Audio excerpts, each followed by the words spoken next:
आज का हमारा टॉपिक है वन नेशन वन इलेक्शन। और रिसेंटली कैबिनेट ने अप्रूव किया है कि इस बात की पॉसिबिलिटीज़ है कि विंटर सेशन में वो वन नेशन वन इलेक्शन का बिल लेकर आएंगे। तो इसकी जो कहानी है वो धीरे धीरे आगे बढ़ी है और अचानक से ही अब ऐसा लग रहा है कि सरकार इसको लेकर काफ़ी उत्सुक है। लेकिन जो लोग सिविल सर्विसेज की तैयारी कर रहे हैं उनके लिए वन नेशन वन इलेक्शन के क्या मायने हैं, इस पर अगर मैं सही हूँ स्लाइड के आखिर में डिस्कस भी करूंगा। एक बार क्वेश्चन भी आ चुका है, 2017 में ही आया है। जिस वक्त नीति आयोग ने इसकी रिपोर्ट सबमिट की है उसी ईयर में इस पर क्वेश्चन भी है। तो उस क्वेश्चंस को कैसे डील करना है, इसके अंदर क्या क्या टॉपिक्स किस तरह से एक दूसरे से चिपके हुए हैं और अटैच्ड हैं, इसको लेकर हम बात करेंगे। तो वन नेशन वन इलेक्शन ये हमारा टॉपिक है। और जैसे कि आप देख रहे हैं हमारी मेल आईडी और व्हाट्सएप नंबर है, और अगर डायरेक्ट रीच करना चाहें तो इन नंबरों पर आप रीच कर सकते हैं।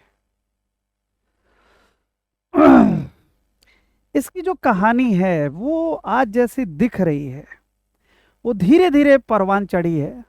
और अगर यूं कहें तो जो हमारे शुरू के 3 जनरल इलेक्शंस थे और असेंबली इलेक्शंस 1952, 7 और 62, ये अमूमन एक साथ ही हुए हैं, इसको ले डाउट नहीं होना चाहिए। लेकिन आगे चलकर असेंबलीज जो स्टेट में होती हैं वो डिसॉल्व की गई, किसी वजह से वहाँ गवर्नमेंट ने अपना कॉन्फिडेंस खो दिया या 356 की वजह से, तो असेंबली के टेन्यूर डिस्टर्ब हुए। तो ये जो कैलेंडर था जो शुरू में चला आ रहा था कि भैया 62 में एक साथ ही होगा, तो आज जो हम इसको समझेंगे वो इंटायर स्टोरी को, तो उसमें यही है। The note starts with the background of elections in India to set the context for defining the scope of the term of simultaneous election. बिल्कुल क्लियर है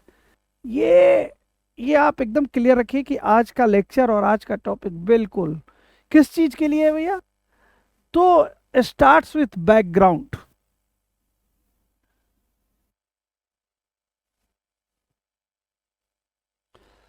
Starts with background of election in India to set the context for defining the scope for simultaneous elections। अब जब हम simultaneous elections की बात करते हैं तो आपको पता है, क्लियर है कि 3 स्ट्रक्चर है। एक लोकसभा के चुनाव होते हैं, मोटे तौर पर मैं उस भाषा में बात कर रहा हूं जो सरलता से आप समझ सकें। फिर स्टेट असेंबलीज के चुनाव होते हैं, और एक चुनाव होता है नगर पालिका, नगर परिषद, पंचायत चुनाव, जिला परिषद। तो जब हम साइमल्टेनियस की बात कर रहे हैं तो क्या हम इन दोनों की बात कर रहे हैं या इस लूप को भी साथ लेकर चल रहे हैं, इसको भी हम डिस्कस करेंगे कि किस तरह से इस एजेंडे पर आगे बढ़ने की कोशिश की जा रही है और एजेंडे पर हम आगे जाएंगे। अब जो इसका हिस्टोरिकल कॉन्टेक्स्ट है वो क्या है, ये मैंने आपको बता दिया कि अंटिल 67 एक साथ ही लोकसभा और विधानसभाओं के चुनाव होते रहे। इसका मतलब ये नहीं है कि लोकसभा और विधानसभा के साथ साथ जो पंचायत है और जो ग्राम परिषद है, वो तो पंचायती राज बाद में आया है, लेकिन जो स्थानीय निकाय के चुनाव बोलते हैं और ये सारी चीजें बोलते हैं वो इनके साथ क्लब्ड नहीं थे। तो ये क्लियरिटी होनी चाहिए कि जब साइमल्टेनियस या एक साथ की बात जब हम करते हैं तो लोकसभा और विधानसभा चुनाव की करते हैं, उससे आगे की नहीं करते। अब यहां है, ये मैंने आपको बता दिया, ये क्लियर है कि however the cycle of simultaneous election was broken by the dissolution of certain state assembly 60 और 68 69 में। फिर वो साउथ के स्टेट्स थे, उसको डिसॉल्व किया गया, किस तरह से 356 का पावर लिया गया। फिर इंदिरा गांधी ने 1970s में अर्ली इलेक्शंस कॉल कर लिए, किस तरह से किए, कांग्रेस के इंटरनल कॉन्फ्लिक्ट थे, वो जिन पॉलिसीज को लेकर आगे बढ़ना चाहती थी वो आगे नहीं जा पा रही थी, तो उन्होंने फ्रेश मैंडेट के लिए अप्लाई किया। और ये सारी चीज़ें हैं। 66, 97 president rule 39 occasions, in different states. ये बताया जा रहा है कि 77 और 1966 और 77 के बीच में स्टेट और सेंट्रल रिलेशनशिप जो थे वो थोड़े से बहुत अच्छे हालात में नहीं रहे हैं, वो डिस्टर्ब ही रहे हैं। तो ये एक हिस्टोरिकल कॉन्टेक्स्ट है। इस कॉन्टेक्स्ट में 62 में इलेक्शन कमीशन ने पहली बार बोला, क्या बोला?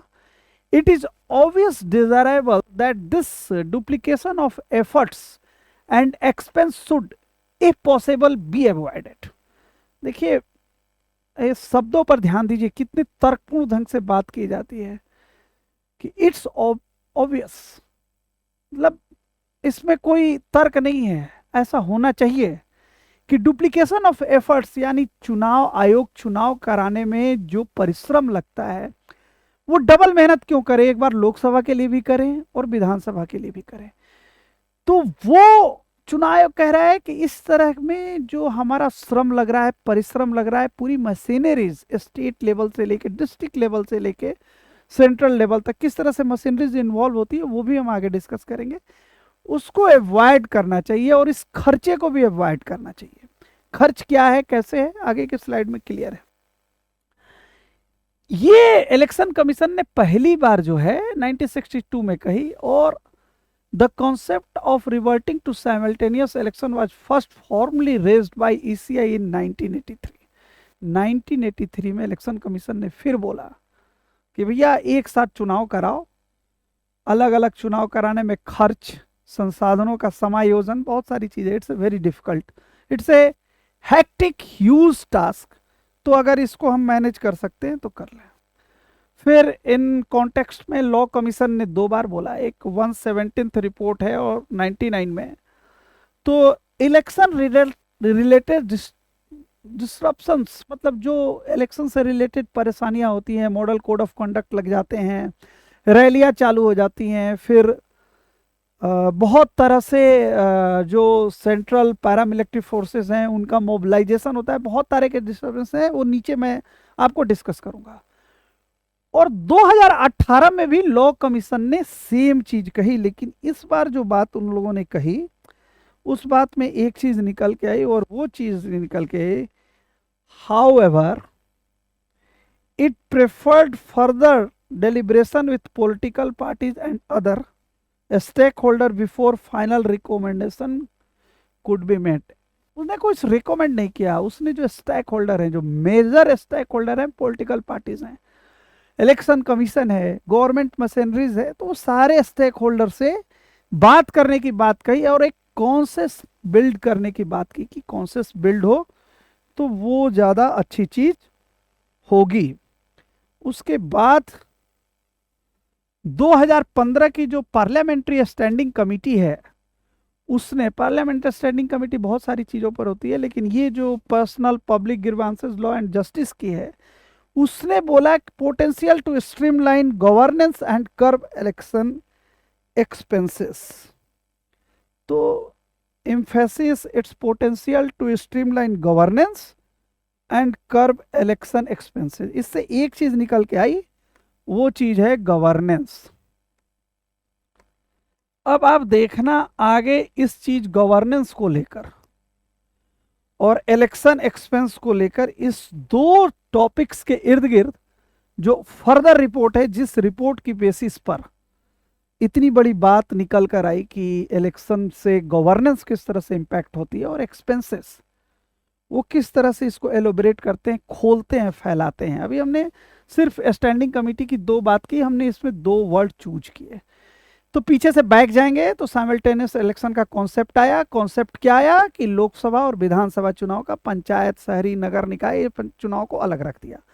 साइमल्टेनियस वर्ड एक साथ। और हम क्या कर रहे हैं कि एक कॉन्टेक्स्ट एग्जामिन कर रहे हैं कि क्या इस देश में जिस तरह से 52, 57, 62 में तक साइमल्टेनियस इलेक्शन हुए हैं वो हो सकता है, अगर हो सकता है तो कैसे हो सकता है, उस फ्रेमवर्क पर आगे काम कर रहे हैं। तो उसमें अभी तक हमने क्या देखा कि इलेक्शन कमीशन ने सबसे पहले 62 में बोला कि अगर संभव है तो हमें इस मेहनत से बचनी चाहिए। 83 में फॉर्मली रीच किया, फिर पार्लियामेंट की स्टैंडिंग कमेटी ने बोला, लॉ कमीशन ने बोला। तो लॉ कमीशन ने महत्वपूर्ण बातें क्या कही, कॉन्शसनेस बनाने की बात कही।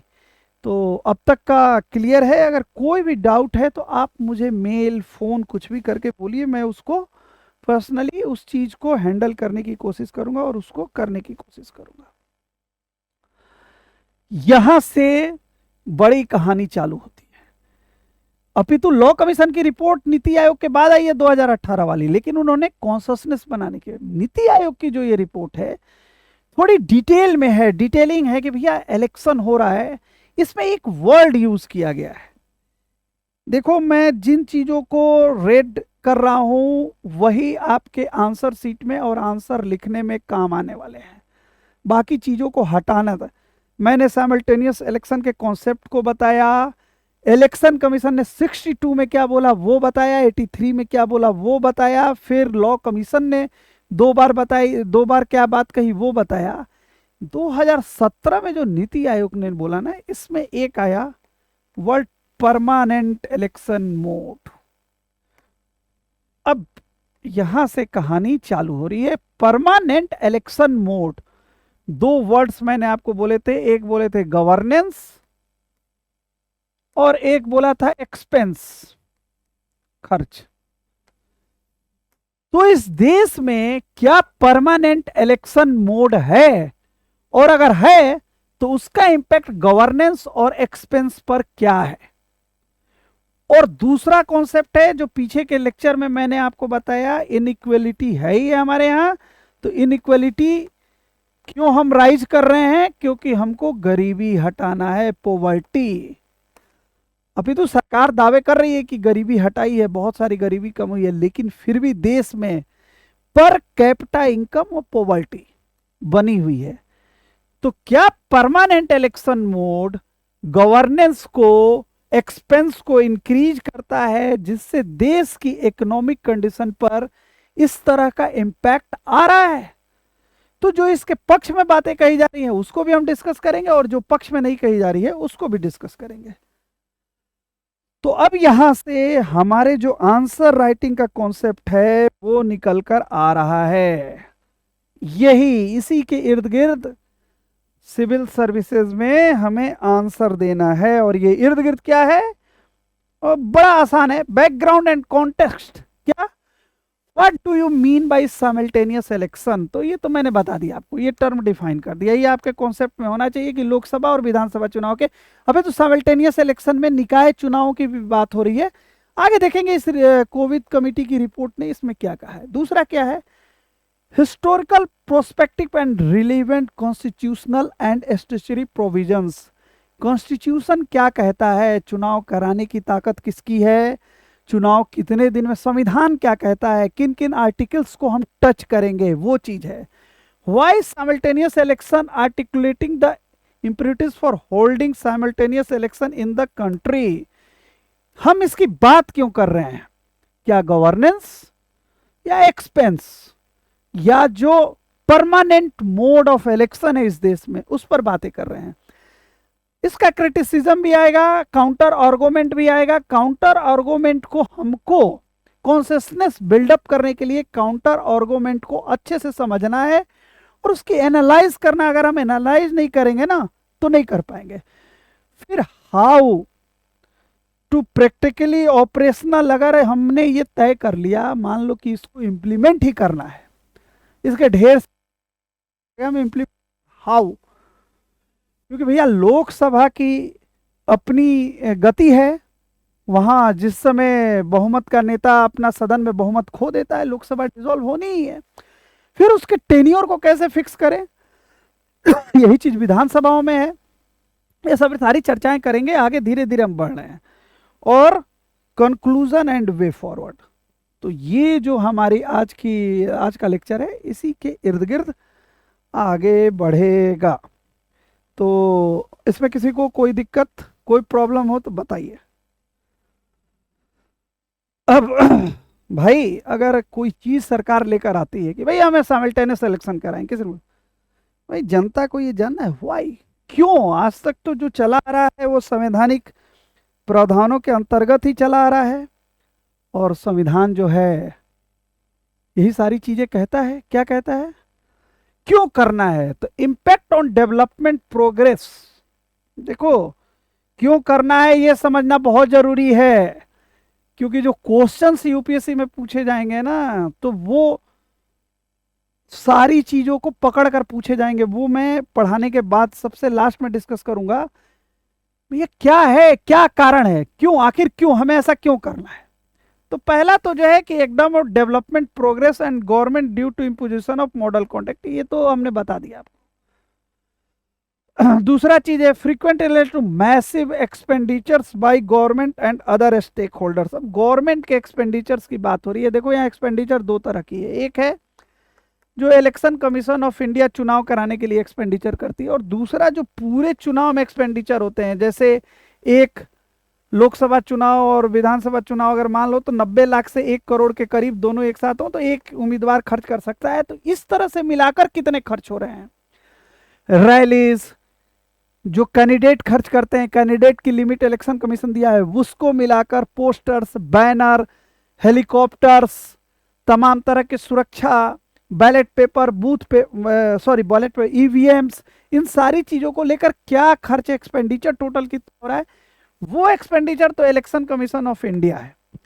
अब इसको आगे की स्लाइड में मैंने बताया, पहले इलेक्शन में 11 करोड़ रुपए लगे थे, और अभी हाल में जो इलेक्शन हुए एक अनुमान आ गया कि 4000 करोड़ रुपए लग रहे हैं। तो 4000 करोड़ रुपए वो सिर्फ गवर्नमेंट इलेक्शन कमीशन का एक्सपेंडिचर है, जो गवर्नमेंट की तरफ से किया जाता है चुनाव को फ्री एंड फेयर पोल करने के लिए। Engagement of security forces for signal prolong periods and other issues. अब देखो ये बड़ा ये अजीब लगता है कि आप बोल रहे हो कि क्या हो गया सिक्योरिटी फोर्सेस को इंगेज कर रहे हैं, लेकिन जो डेटा है वो कभी कभी ये दिखाता है कि देश में 6-6 महीने, 2-2 महीने, 4-4 महीने इलेक्शन ही चलते रहते हैं। तो ये सिक्योरिटी फोर्सेस इलेक्शन कराने के लिए तो है नहीं, और सेंट्रल सिक्योरिटी फोर्सेस की डिमांड बहुत ज़्यादा है। तो ये सारी चीज़ें इम्पैक्ट करती है परफॉर्मेंस को। इसको साधारण से समझ लें कि अगर आप सिविल सर्विसेज की तैयारी कर रहे हैं और ये सारे बिंदु आपकी तैयारी को कैसे प्रभावित कर रहे हैं, मान लो कि कभी जैसे कोविड जैसी चीज़ें आ गई 3 महीने के लिए, तो वो तैयारी प्रभावित हो गई, स्कूल की छुट्टी हो गई बच्चों की, तो स्कूल प्रभावित हो गया। तो क्या इलेक्शंस इस ढंग से इस सारी चीज़ों को प्रभावित कर रहा है, ये समझने की ज़रूरत है। अब इसके बाद से अगर कर रहा है तो देखते हैं, लोग तो बोल रहे हैं कि कर रहा है, तो जो इसके पक्ष में है वो ये एक डेटा लेकर आते हैं और कहते हैं कि देखो भैया इस तरह से चुनाव हो रहा है, और ये जो डेटा है ये हमारा नहीं है, ये डेटा नीति आयोग का है, नीति आयोग की 2017 की रिपोर्ट की। तो ये आप देखो 2016 में किस तरह से है, 2015 में किस तरह से है, 2014 में किस तरह से है। यहाँ क्या है, approx total period of model code of operations 2016 में 2 मंथ, 2015 में 3 मंथ, 7 महीने। ये स्टेट्स, इन स्टेट्स में अप्लीकेबल है और पूरी कंट्री में अप्लीकेबल है। मतलब कहने का मतलब है कि 365 दिन में कहीं 60 दिन। तो मॉडल कोड ऑफ कंडक्ट से क्या होता है, जो गवर्नेंस है और गवर्नमेंट जो डिसीजंस लेती है ना, वो इलेक्शंस को दिमाग में करके पॉपुलरिस्टिक्स मेजर ज्यादा लेती है, भले वो इंप्लीमेंट हो या ना हो। लेकिन ये एक अलग तरह का डिबेट है। पॉपुलर बार बार इलेक्शंस हैं, इलेक्शंस में जनता का वोट लेकर आना है, तो हम पॉपुलर पॉलिटिक्स पर ज़्यादा ध्यान देते हैं। इकोनॉमी में भी पॉपुलरिस्टिक्स मेजर्स ज़्यादा लेते हैं, ये फ्री कर देंगे, फ्री वाइज का डिबेट चला आता है।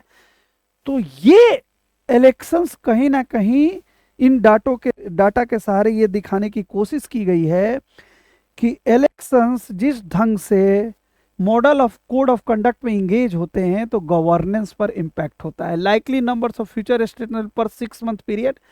ये देखो 17 में नीति आयोग की रिपोर्ट आई थी, इसको मैंने अपडेट नहीं किया, ये सिर्फ समझाने के लिए कि देखो 2021 में 6 स्टेट, एक स्टेट के 3, 5, 4, 4, 2, 2, 5, मैंने 2017 से 18 में लोगे तो 3-4 स्टेट्स में इलेक्शन हो ही रहे हैं। मॉडल कोड ऑफ कंडक्ट कम से कम 2 महीने रहता ही है।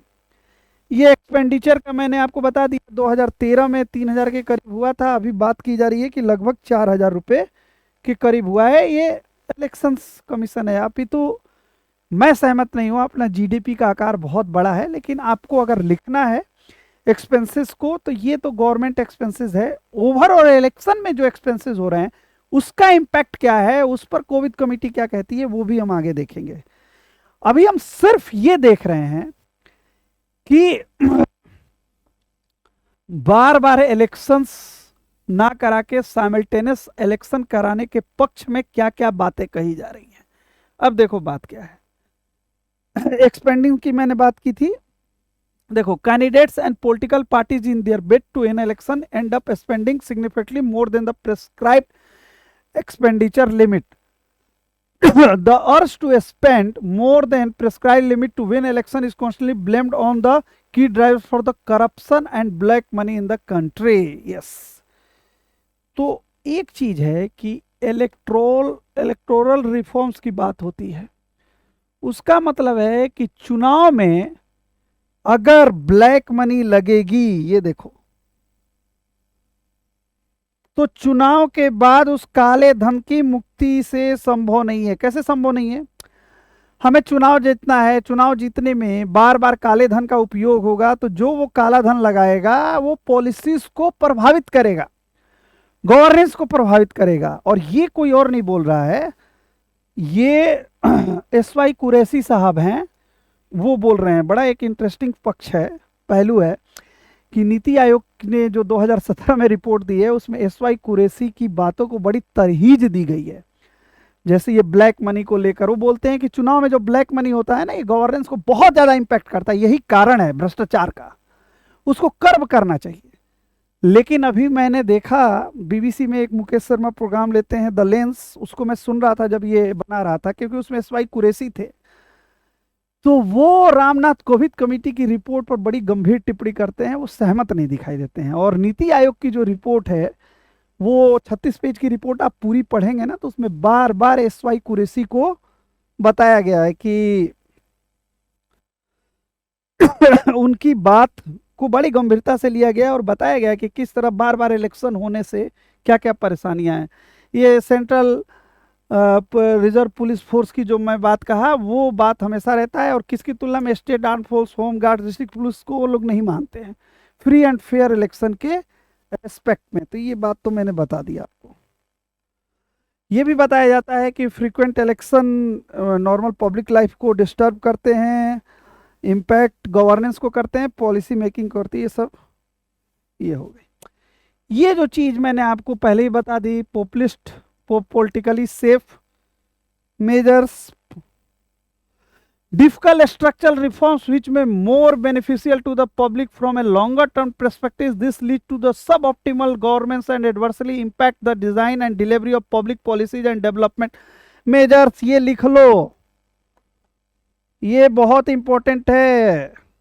इसमें सीधे तौर पर कहा जा रहा है बार बार होने वाले चुनाव गवर्नेंस को तो इम्पैक्ट करते हैं, पॉलिसीज को भी इम्पैक्ट करते हैं, और वो जो ऐसी पॉलिसी जो पब्लिक के हित में है लेकिन थोड़ी कड़वी होती है, या पॉलिसी मेजर्स जिसको लेकर सरकार ऑप्टिमम मैक्सिमम आप समझो कि आउटपुट लेकर आ सकती है, वो पॉलिसी मेजर लेने में घबराती है कि पब्लिक इस पर एंगर हो गई, या पब्लिक को वो पॉलिसी गवर्नमेंट समझा नहीं पाई कि उनके लिए है, तो इलेक्शंस में उनका इम्पैक्ट ना पड़े और वो चुनाव हार ना जाए। इसकी वजह से ये सारी चीजें जो है, ये एकदम लिख लो, ये सबसे इंपॉर्टेंट है। Difficult structural reforms, structural reforms का मतलब आप समझ रहे हैं, ये भी रिफॉर्म्स एक स्ट्रक्चरल रिफॉर्म्स की श्रेणी में आता है। तो इस तरह के रिफॉर्म्स, जिसको देश को आजाद हुए 75 साल हो गए, 75 साल पहले जो देश के लिए चैलेंजेस थे, चुनौतियां थी, वो 75 साल में चेंज हो गए। They require structural reforms but will not do it. Why will not do it? Public mindset, public हमारे खिलाफ जा सकती है, वोट कर सकती है। तो इलेक्शंस, हम एकदम इलेक्शंस आने वाले हैं, पॉपुलरिस्टिक मेजर्स हैं, और चूंकि इलेक्शन हर साल में कहीं स्टेट देखो इसमें क्या दिक्कत है, मैं अब आपको पूरी और तरह से इसका जो चुनावी चीज है, ये पॉलिटिकल चीज है, लेकिन मैं समझाता हूं। आपने ये समझ लिया कि हर साल 2-3-4 स्टेट्स में इलेक्शंस होते हैं, मॉडल कोड ऑफ कंडक्ट लगा हुआ है। अब सरकार की ताकत कैसे बनती है? सरकार की ताकत बनती है लोकसभा और राज्यसभा में बहुमत से। कोई भी स्ट्रक्चरल रिफॉर्म्स करना है तो उसको 2/3 मेजोरिटी चाहिए। तो 2/3 मेजोरिटी, मान लीजिए आप एक पॉपुलरिस्टिक गवर्नमेंट है, आप लोकसभा में 400 सीटें लेकर आ गए, लेकिन उसके बाद से आपने इस तरह के डिसीजंस लेने चालू कर दी कि आपने असेंबली इलेक्शंस को लूज करना चालू कर दिया, तो डेफिनेटली इसका टेन्योर क्या होगा? असेंबली इलेक्शन लूज कर, राज्यसभा में आपकी मेजोरिटी कम होगी, और वो स्ट्रक्चरल रिफॉर्म्स को पास करने के लिए जो 2/3 मेजोरिटी चाहिए वो सिर्फ लोकसभा, वो बड़ा मैसिव मेजोरिटी चाहिए, दोनों जगह से पास कराना रहता है। अगर फाइनेंस बिल नहीं है, पॉलिटी वगैरह में, आप समझ रहे हो राज्यसभा की अहमियत कितनी ज्यादा है। तो सरकार, असेंबली इलेक्शन तो हर साल में 2-4 हो रहे हैं, तो सरकार जो स्ट्रक्चरल रिफॉर्म्स करना चाहिए वो कर ही नहीं पाएगी। क्यों नहीं कर पाएगी भैया? अगर हम उस रिफॉर्म्स को पुश करेंगे तो विधानसभा चुनाव हारने का डर है। हारी हुई सरकार विधानसभा चुनाव राज्यसभा में बहुमत से दूर जाती है, यानी उसकी ताकत कम होती है, सीमित होती है, फिर वो इस तरह के स्ट्रक्चरल रिफॉर्म्स नहीं कर पाती है। ये एक बात है जो मैंने आपको बता दिया। दूसरा, adversely impact the design and delivery of public policies and developmental measures. ये एकदम रट लो, चिपका देना है आंसर में।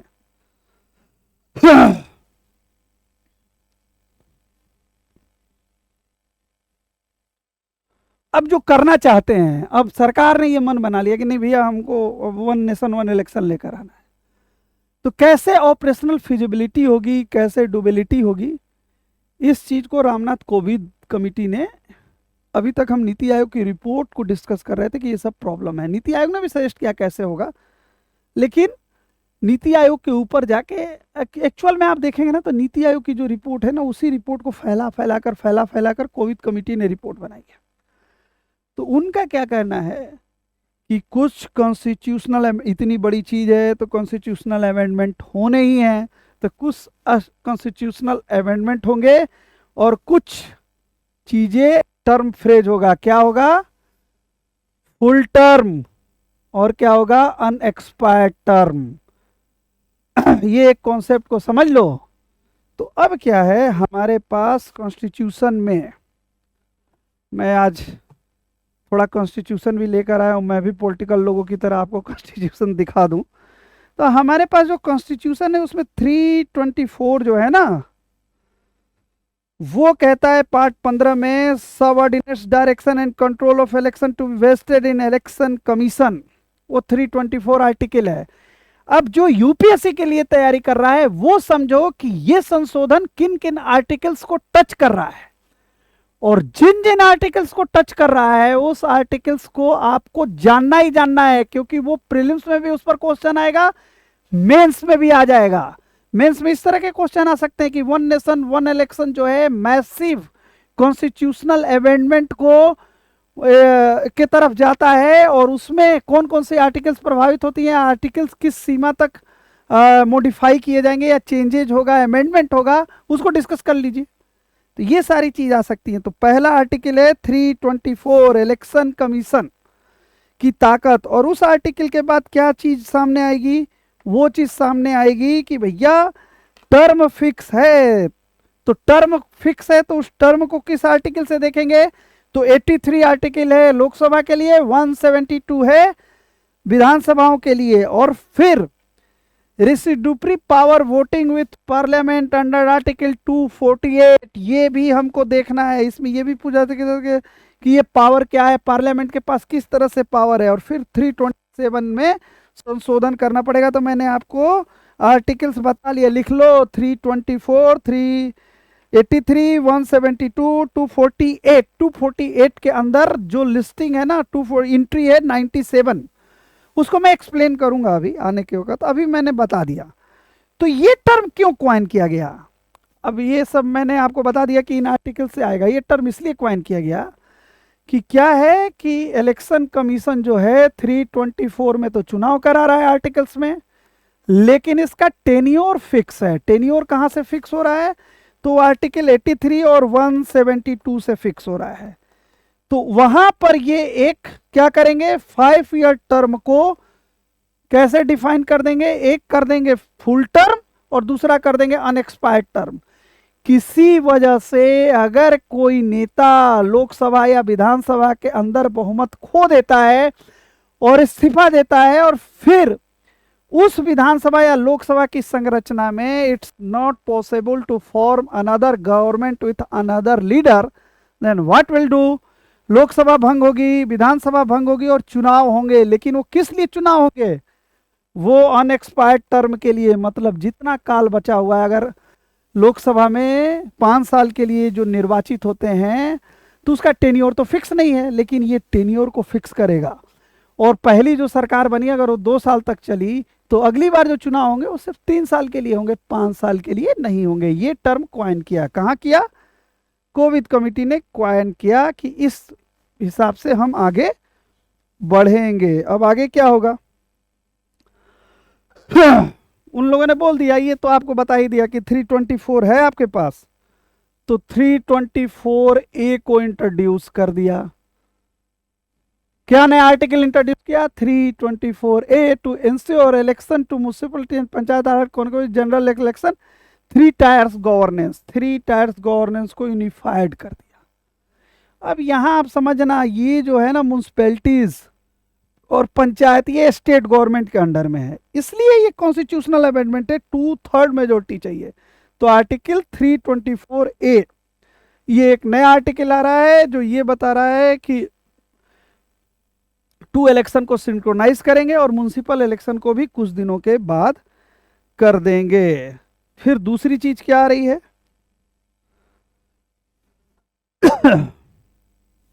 83, तो 83 और 172 में अमेंडमेंट आ रहा है। तो 83 क्या है भैया? मैं पढ़ के सुना दे रहा हूँ 83 क्या है, मैं उतना विशेषज्ञ नहीं हूँ। Duration of House of parliament, 83 जो है duration of House of the parliament है, और स्टेट असेंबली का ड्यूरेशन 172 के 3 है। तो बस खत्म हो गया। अब हमने 83, अब हमने क्या किया? 83 को भी संशोधित कर दिया और 172 को संशोधित करके 5 ईयर टर्म फिक्स कर दिया। और अगर कोई अपना बहुमत खो देता है या इलेक्शन भंग करने की नौबत आती है तो रेस्ट ऑफ द टर्म के लिए इलेक्शन होगा। यानी ये 5 ईयर के टर्म जो है ये निश्चित है। चुनाव भी, मतलब चुनाव भी होंगे, 5 ईयर टर्म निश्चित नहीं किया, चुनाव जो होंगे वो 5 साल बाद ही होंगे, तो रेस्ट ऑफ द ईयर के लिए चुनाव होगा। दूसरा क्या कर दिया, ये मैंने आपको बताया ही है, पार्लियामेंट के पास ये पूछा जा सकता है कि भैया किस तरह से पार्लियामेंट के पास 1 नेशन 1 इलेक्शन को अगर परस्यू कर रहे हैं तो पार्लियामेंट के पास कहाँ से ये ताकत आती है? तो ये है आर्टिकल 248 और एंट्री 97। जब आप देखोगे एंट्री 97, ये सब लिख लो, ये एकदम ये भी स्लाइड आंसर वाली है। और 82A को भी इंट्रोड्यूस करेंगे और उसके बाद से आगे क्या करेंगे? उन्होंने फिर इसी के आधार पर 327 को इंट्रोड्यूस करके एक नए आर्टिकल को मॉडिफाई कर देंगे। तो अब आप समझो, to empower parliament legislates aspect of conduct of simultaneous elections, 327 हो गया। अब amendment of 325 to create a single electoral for consolidating voter information, article 325 must be able to allow EC to cooperation with the state election commission to create. तो ये सारी चीजें अब मैं बता दें, 324, 325, 83, 172 और 327 ये आर्टिकल्स हैं। ये अमेंड कर दीजिएगा, आपके पास 2/3 मेजोरिटी होगी। लेकिन सवाल ये है कि कैबिनेट नोट तो मिल गया है कि इलेक्शन आएगा, लेकिन इस बार सरकार के पास नंबर्स कम है, इसलिए आलोचना करने वाले ये भी कहते हैं कि सरकार के पास ये मैजिक नंबर है नहीं, तो इस तरह के स्ट्रक्चरल या प्रोग्रेसिव रिफॉर्म्स को आगे लेकर जाएगी कैसे। लेकिन बीइंग ए सिविल सर्विस की तैयारी करने वाले हम लोग हैं, हमें इससे मतलब नहीं, हम इसके एकेडमिक पहलू को ही टच करेंगे। अब ये करने के लिए ये आपको मैं बता चुका हूं, लेकिन ये आप पढ़ लो कि ये सारी चीजों के है ना, some amendments local body election will require rectification by at least half of the states. मैंने बोला था कि ये लोकल बॉडी के जो चुनाव होते हैं वो हाफ स्टेट्स के होते हैं, तो half of the states, constitution, broad political consensus 368, special majority, ये सारी चीजें तो मतलब आप यूपीएससी की तैयारी कर रहे हो तो आपको पता होना चाहिए कि कॉन्स्टिट्यूशन में इतने व्यापक परिवर्तन करने के लिए इस तरह का चाहिए ही चाहिए, हमें इसके बिना कुछ होने वाला नहीं है।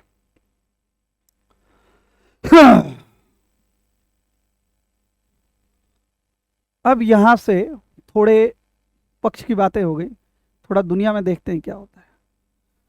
यूएस में देख लिया ना क्या होता है,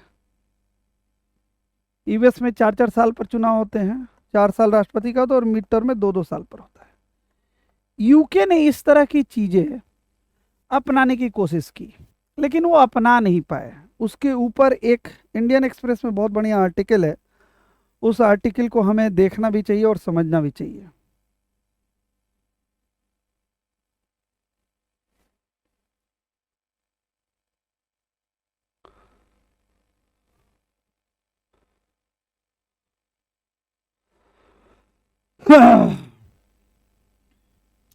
ये आर्टिकल कहता है वन नेशन वन इलेक्शन। दुनिया ने इस चीज को कैसे नापा? तो यूएस तो आपको मैंने यहां दिखा दिया कि यूनाइटेड स्टेट जो है, the US obviously come to mind but is a presidential form of government. तो ये प्रेसिडेंशियल फॉर्म ऑफ गवर्नमेंट है, तो इसको वहाँ अलग ही है।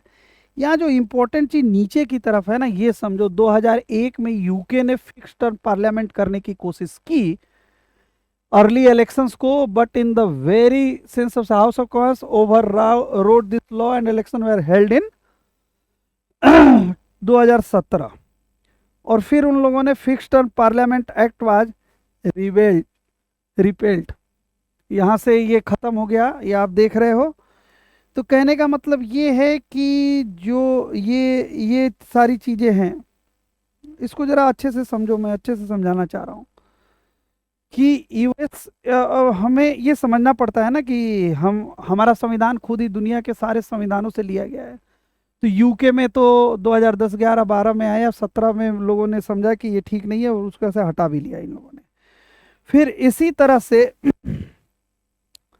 जर्मनी है। जर्मनी इसलिए है कि जर्मनी मतलब आज की डेट में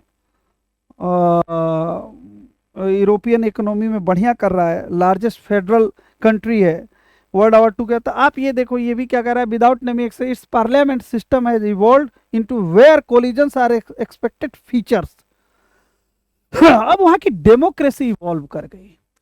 वहां आप किसी को हटाते हैं ना, तो आप सक्सेसर प्लान के साथ हटाते हैं। अविश्वास का प्रस्ताव लाते हैं तो साथ में विश्वास का प्रस्ताव भी लाते हैं। तो ये जो इलेक्टोरल प्रोसेस है, डेमोक्रेसी जब इवॉल्व होती है, अभी तो भारत की डेमोक्रेसी काफी पुरानी है, लेकिन ये इस ढंग से अभी कोलिजन गवर्नमेंट साथ में, भाई विवाद वाले विषय को किनारे कर देना, फिर कोलिजन गवर्नमेंट चलाना, तो ये तो this is the character of the nation, character of the democracy, how you get evolve. तो जर्मनी में इवॉल्वमेंट हुआ है, वहाँ की मतलब ये बहुत बड़ी खासियत है। यूके वाला मैंने आपको डिस्कस कर ही लिया। कनाडा का है, कनाडा में वहाँ मंडे और अक्टूबर को होता है, लेकिन वहाँ देखो federal election are due in October 25, British Columbia is go to poll on October 2024 और 2026। एक रिपोर्ट ये भी है कि जहाँ मतलब इलेक्शन साथ साथ नहीं होते हैं ना, ऑस्ट्रेलिया का भी एग्जांपल है, ऑस्ट्रेलिया में भी सेम चीज़ हो रही है। ऑस्ट्रेलिया की जैसे यहाँ पर जर्मनी हो गया, कनाडा हो गया, ऑस्ट्रेलिया का मैंने बताया कि न्यू साउथ वेल्स में इलेक्शन 23 में हुए, विक्टोरिया में 22 में होंगे और 25 में पार्लियामेंट के इलेक्शन हुए। वहाँ 3 साल के लिए पार्लियामेंट बनता है। तो हमें अपना दिमाग खुला रखना चाहिए।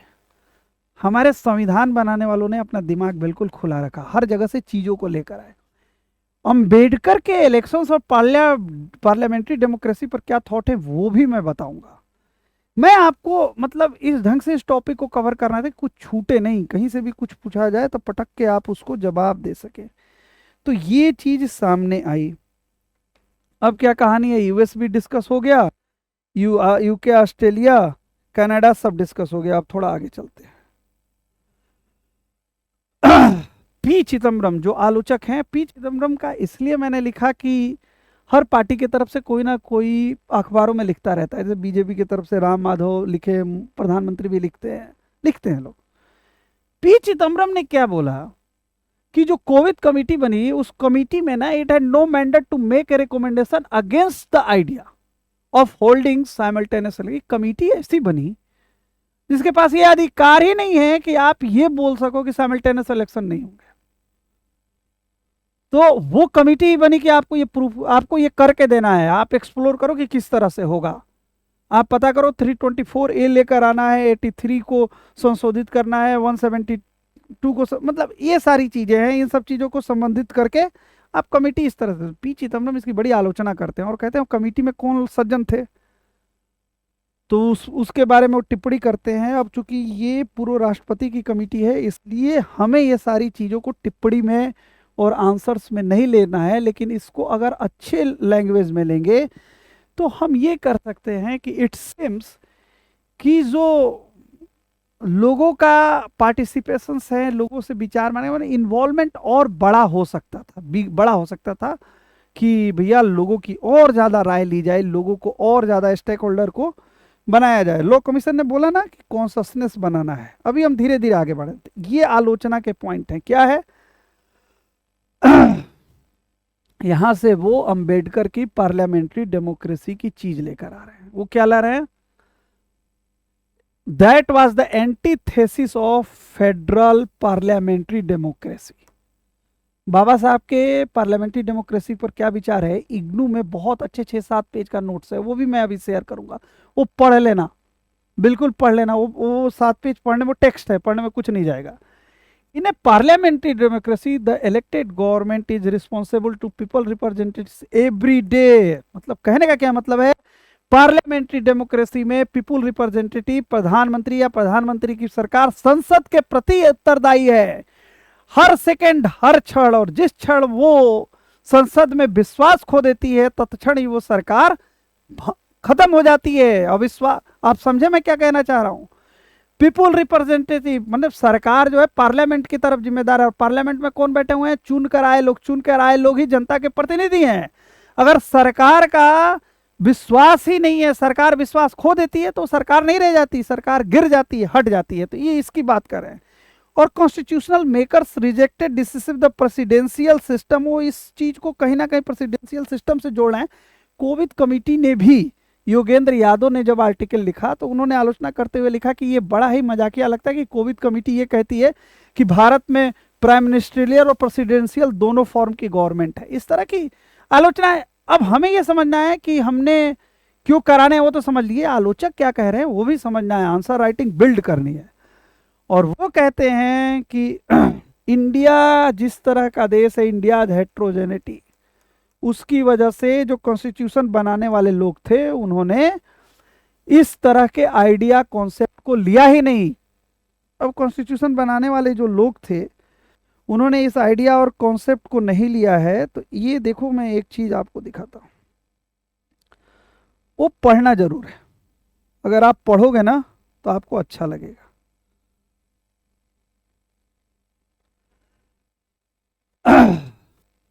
कॉन्स्टिट्यूशन में क्या डिबेट हुआ वो जान लेना जरूरी है।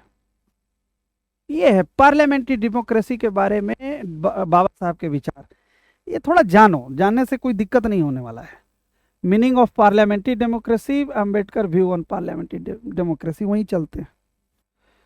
तो ये मीनिंग ऑफ पार्लियामेंट्री डेमोक्रेसी जो है,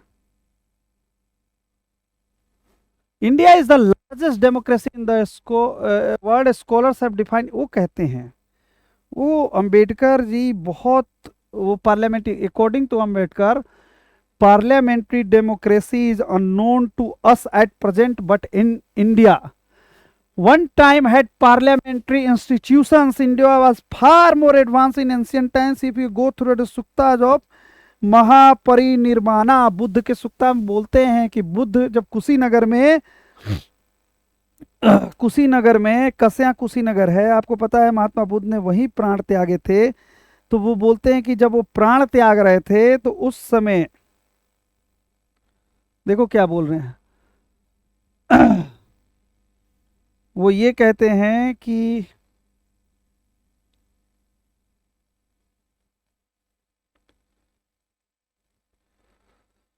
a message to the effect was sent to the Mallas who were sitting in the session at the time. They decided that they should not close the session but would carry on with their work and would go to Kushinagar after finishing the business of the parliament. यानी वो ये बोलते हैं कि India में parliament बहुत मतलब पुराना कॉन्सेप्ट है, और उस कॉन्सेप्ट को आगे ले जाकर वो क्या बोल रहे हैं ये भी समझने की जरूरत है।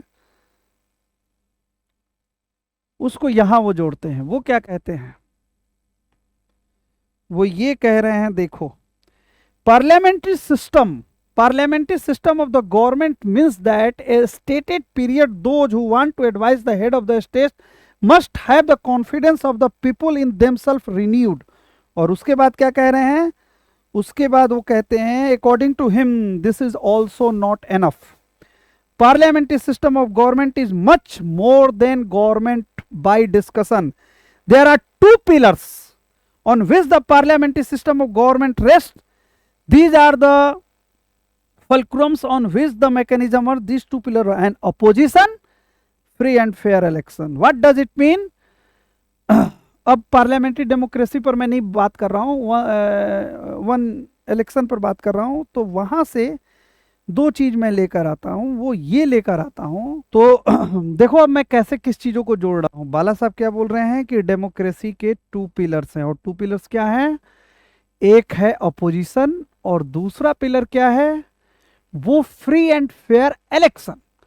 तो जब इन दोनों पिलर को कैसे साथ लेकर आएंगे? हमने अपोजिशन कर लिया और फ्री एंड फेयर इलेक्शन कर लिया. अब आप समझो कि ये जो चेंजेज है, ये चेंजेज कैसे होंगे? 2/3 मेजोरिटी चाहिए और आज की गवर्नमेंट के पास तो 2/3 मेजोरिटी है नहीं. तो अपोजिशन तो बाला साहब के अकॉर्डिंग स्टेक होल्डर हो ही गया, कॉन्सियसनेस बिल्ड करना ही पड़ेगा. और इससे अच्छी बात क्या हो सकती है कि भारत अगर इतने बड़े परिवर्तन के लिए जा रहा है तो वो बिना विरोध का पास हो जाए, या ज्यादा से ज्यादा पॉलिटिकल फोरम जो है, पॉलिटिकल पार्टीज है, इस तरह के परिवर्तन को सपोर्ट कर दे, कुछ हो ही. तो आप समझो कि बाबा साहब ने उस समय जो बात कही, बाबा साहब अम्बेडकर ने, वो बात आज के परिप्रेक्ष्य में भी उसी ढंग से लागू होती है. फ्री एंड फेयर इलेक्शन, और उसके बाद से क्या बात आ गई? अपोजिशन, यानी कॉन्सियसनेस बिल्ड करना है. अब बात यह है कि कॉन्सियसनेस बिल्ड करना है तो होगा ही, कॉन्सियसनेस तो बनेगा नहीं बनेगा, कैसे होगा ये देखते हैं आगे. ये इकोनॉमिक इम्पैक्ट मैंने बता दिया. पी चिदम्बरम ये बोलते हैं, जो पार्लियामेंट्री डेमोक्रेसी की बात थी पी चिदम्बरम की, उस डेमोक्रेसी की बात को मैंने बाला साहब से जोड़ा, और अब ये बात ये कहते हैं कि इकोनॉमिक इम्पैक्ट को लेकर गवर्नमेंट क्यों इतना है. यूपीए ने तो 7.5% का डिलीवर किया ही नहीं, और एनडीए वाले कह ही रहे हैं कि उनसे भी बेहतर कर रहे हैं, तो इकोनॉमी तो ठीक ही चल रही है, तो फिर इतना आगे जाने की जरूरत क्या है? देखो जाने की जरूरत कैसे है, ये कैलकुलेटर है, ये कैलकुलेट किया गया, इंडिया टुडे का है. तो मैंने आपके समझने के लिए सीधे उठा के लगा दिया है. वो बोल रहे हैं कि अभी के चुनाव में 1,35,000 करोड़ रुपए लगे हैं. 1,35,000 करोड़ का मतलब आप समझते हो? जो हेल्थ जीडीपी है उसके आधा. और ये पैसे लगे कहां से हैं? एस.वाई. कुरैशी को याद कीजिए, ये पैसे ब्लैक मनी हैं. और जब ब्लैक मनी लगा हुआ है तो चुनाव के बाद उस ब्लैक मनी से निपटारा कहां है भाई? तो फिर तो पॉलिसीज पर भी इंपैक्ट, और पॉलिसी जो पब्लिक के लिए बननी चाहिए थी वो कॉर्पोरेट के लिए बनेगी. तो इस तरह की चीजें निकल कर आ रही हैं, तो यानी ये गवर्नेंस पर भी इंपैक्ट करते हैं. अब इसमें क्या है, ये सारी चीजें फैक्ट्स एंड फिगर्स की बात की जा रही है, लेकिन एक चीज है कि अगर वन नेशन वन इलेक्शन लागू हो गया तो क्या? तो ये बताया जाता है कि some of the consequences are quantifiable. मतलब कुछ कॉन्सिक्वेंसेज जो है, जैसे चुनाव कराने, एक साथ चुनाव कराने में इलेक्शन कमीशन को कितने खर्च लगेंगे, किस तरह से मेजरमेंट होगा, कुछ चीज मेजरेबल है, कुछ चीज मेजरेबल ही नहीं है. तो जो चीज मेजरेबल नहीं है वो क्या है? उसका potential impact on potential investor, harmonious social fabric. देश है, तमाम तरह की भाषाएं हैं, तमाम तरह के लोग हैं, तमाम तरह की जाति, धर्म, भाषा, सब चीजें. अब इस देश का जो हार्मोनियस सोशल फैब्रिक है वही प्रभावित हो जाए, कितनी दिक्कत हो जाएगी. तो ये सब चीज का मेजर नहीं है. दूसरा चीज कि इस देश में एफडीआई आ रहा है, लोगों का भरोसा आपके ऊपर बना हुआ है. फ्री एंड फेयर इलेक्शन ये तो इंश्योर करता है कि जो जनता जिसको चाह रही है वो देश चला रहा है, रेप्लिकेट हो रहा है, जनता का मैंडेट रेप्लिकेट हो रहा है. कहीं ऐसा तो नहीं है कि उस पर इंपैक्ट आ जाएगा. तो ये सारी चीजें मेजरेबल हैं या नहीं है. दूसरी चीज कि भारत जैसा देश, जैसे मैंने आपको स्लाइड में पहले ही बार बताया है कि क्या चैलेंज है, आपको बताया ना मैंने, पॉवर्टी. हम इनइक्वालिटी को बढ़ावा दे रहे हैं, क्यों? क्योंकि पॉवर्टी और पर कैपिटा इनकम बढ़ा सके.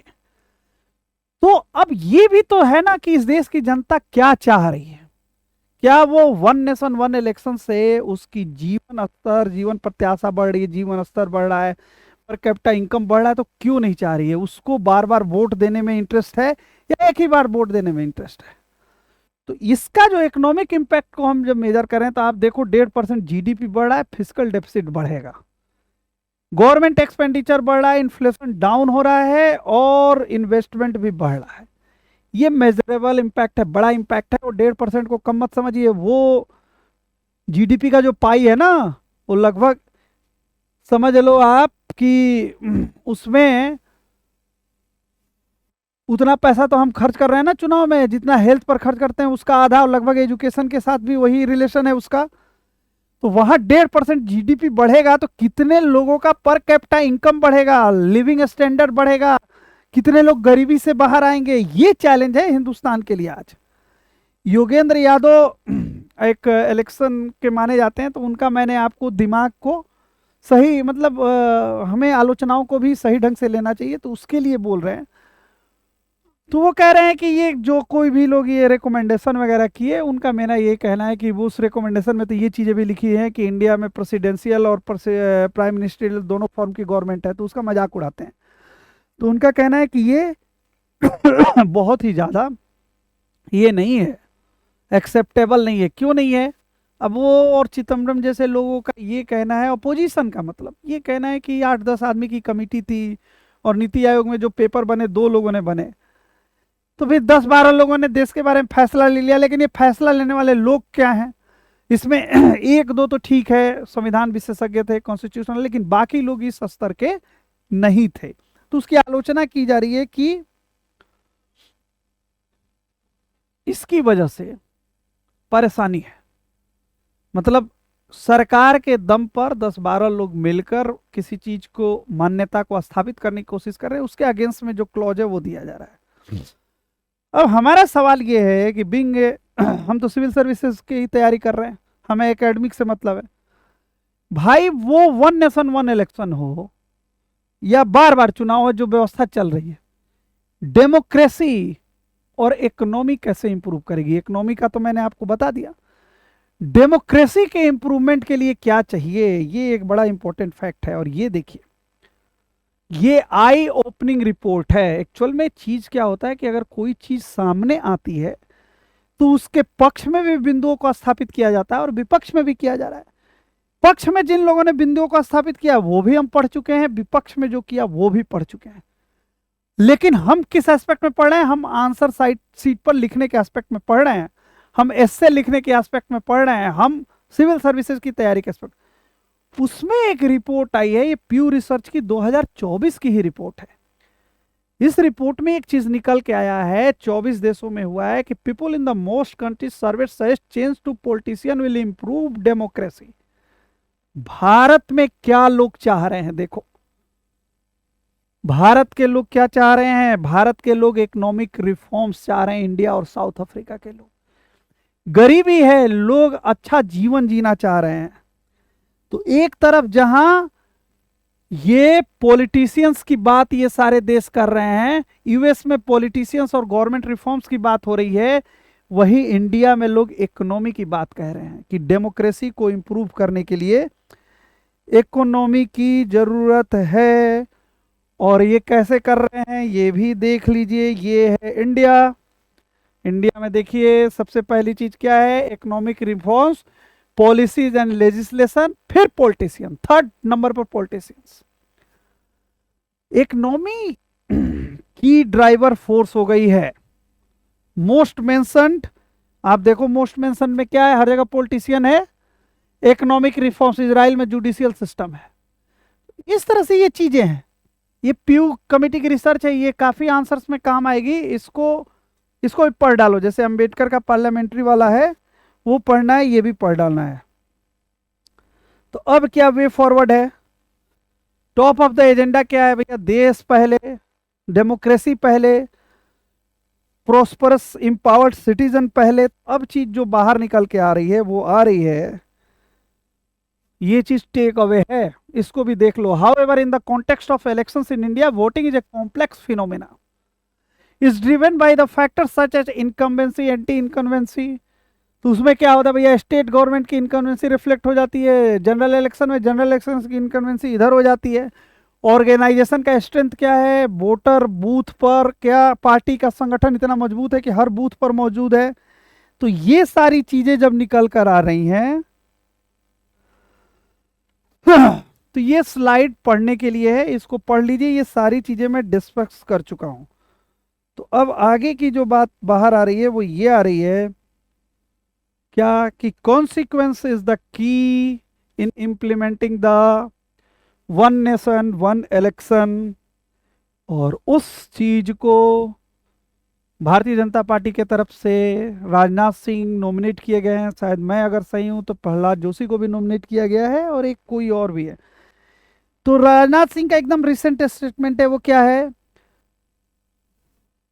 we are bringing the bill to hold the assembly and Lok Sabha election together and efforts are on the bring all parties on board. It has many benefits like rightful use of administrative machineries यानी administration, economic policies और financial और physical resource, election calendar को ये करना, proper use of human resources and increasing the voting turnout. लेकिन उसमें इन्होंने क्या बोला है, are want to bring all the parties on board, consequences क्या कॉन्शसनेस बनाने हैं। अब इसके बाद जो आखिरी स्लाइड है, अब आपका लेक्चर लगभग पूरा हो गया।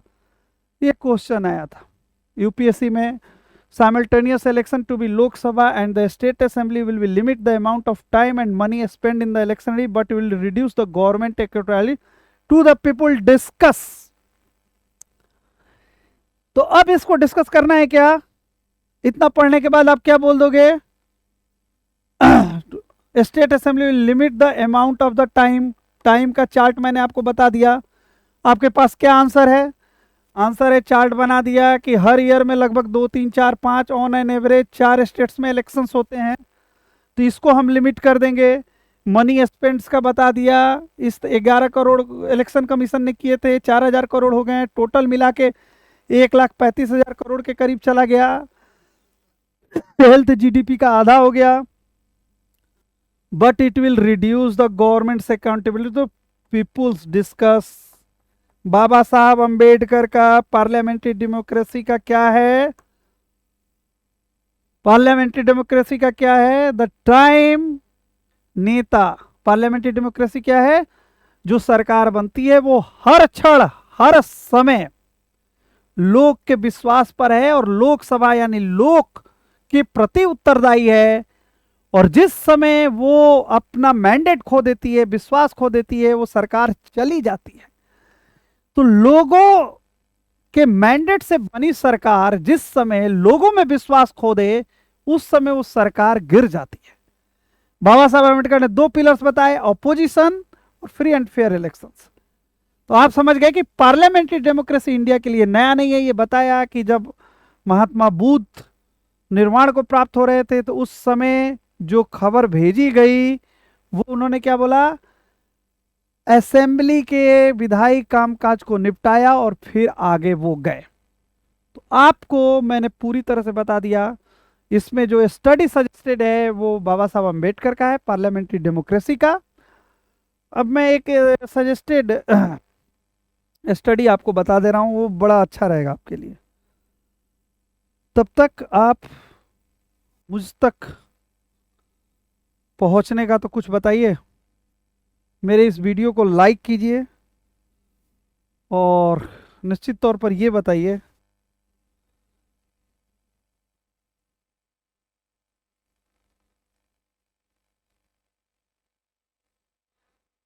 मुझ तक कैसे रीच करेंगे, कैसे रीच करेंगे भैया। ये मेरा है 9810225789 और पहले स्लाइड में मैंने आपको ये बता दिया। अब इसका लब्बो लुआब मैं आंसर सीट के हिसाब से डिस्कस कर ले रहा हूँ और मैं ज़्यादा से ज़्यादा 5 मिनट में कंक्लूड कर लूँगा। चलिए, पहला चीज़ क्या है, वन नेशन वन इलेक्शन के लिए गवर्नमेंट जा रही है। क्यों जा रही है, तो इसमें 1962 और 1983 ये क्या है, इलेक्शन कमीशन ऑफ इंडिया ने बताया, क्या बताया, 62 में बताया कि अगर हमें मेहनत ना करना पड़े बार बार एक ही प्रोसेस के लिए तो अच्छा रहेगा, और 83 में भी इस कॉन्सेप्ट को ट्विक किया। फिर अगर मैं सही हूं तो लॉ कमीशन ने 2 बार बोला, क्या बोला, एक 117वें रिपोर्ट में बोला और एक 2018 में ड्राफ्ट रिपोर्ट में बोला कि कॉन्सिक्वेंसेस बनाना चाहिए, एक साथ इलेक्शन करना चाहिए। क्यों करना चाहिए उसका कारण बता दिया। क्या बताया, नीति आयोग के पेपर से उस कारण को हम लेते हैं। 2017 में क्या है कि we are in permanent election mode, और इलेक्शन मोड क्या करता है, मॉडल कोड ऑफ कंडक्ट को इम्पोज करता है, और वो इम्पोज होने के बाद क्या होता है, गवर्नेंस और पॉलिसी। फिर कुछ बातें निकल के आई एसवाई क्यूरेसी के थ्रू, वो क्या निकल के आई कि ब्लैक मनी बहुत ज्यादा लगता है, यानी एक्सपेंडिचर बहुत ज्यादा है, और उस एक्सपेंडिचर के सहारे क्या होता है, ब्लैक मनी लगता है, तो वो इन्फ्लुएंस क्या होता है, गवर्नेंस पर बना रहता है, इकोनॉमी पर बना रहता है, इन सब से मुक्ति चाहिए। फिर क्या चीज निकल के आई, क्यों चाहिए भैया, तो वो इसलिए चाहिए कि जो सरकार की जो ताकत होती है वो किस चीज में होती है, सरकार की ताकत, सरकार की ताकत होती है संख्या बल। संख्या बल कौन है, निर्वाचित प्रतिनिधि हैं। अब सरकार को इस देश की 75 साल पुरानी समस्याओं से मुक्ति चाहिए, तो स्ट्रक्चरल रिफॉर्म्स चाहिए। तो स्ट्रक्चरल रिफॉर्म्स के लिए तो चेंजेज के लिए एटलीस्ट 2/3 मेजोरिटी चाहिए। अब एक सरकार लोकसभा में मान लो 400 से ज्यादा मेजोरिटी के साथ आ गई और उसने स्ट्रक्चरल रिफॉर्म्स कर लिए, उस स्ट्रक्चरल रिफॉर्म्स का इम्पैक्ट क्या हुआ, इमीडिएट इम्पैक्ट काफी हरास है, हार्ड है, लेकिन आगे ठीक है।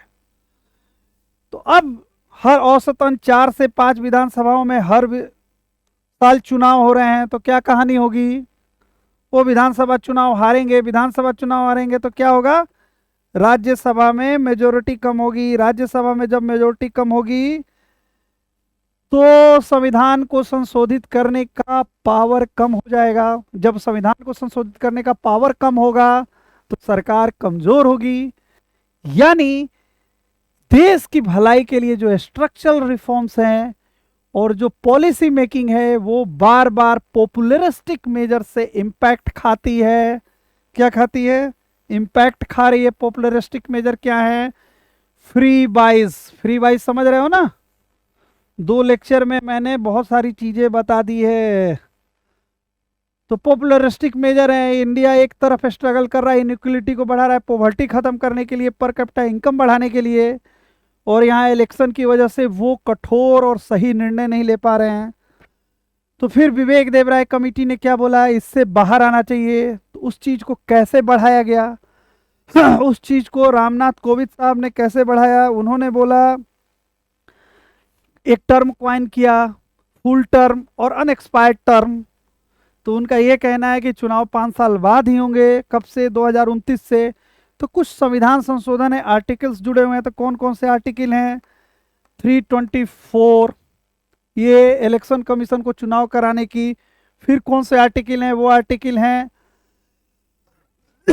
लोकसभा और राज्यसभा का जो टेन्योर है उसको लेकर।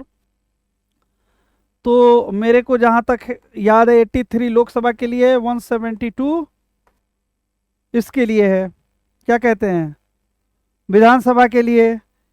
फिर जो एक इस आर्टिकल को भी आपको पढ़ना चाहिए, registry power of parliament, constitution registry power को बोला गया है कि लोकसभा के पास वो पावर है। तो कौन सा पावर, 248 आर्टिकल में क्या, जो एंट्री 97 है उसके माध्यम से वन नेशन वन इलेक्शन को प्रपोज कर सकते हैं। फिर एक चीज है, ये बड़ा अमेंडमेंट है, तो विधान हाफ ऑफ द विधानसभाओं से भी पास होगा, क्योंकि पंचायती राज के इलेक्शन उनके थ्रू होते हैं।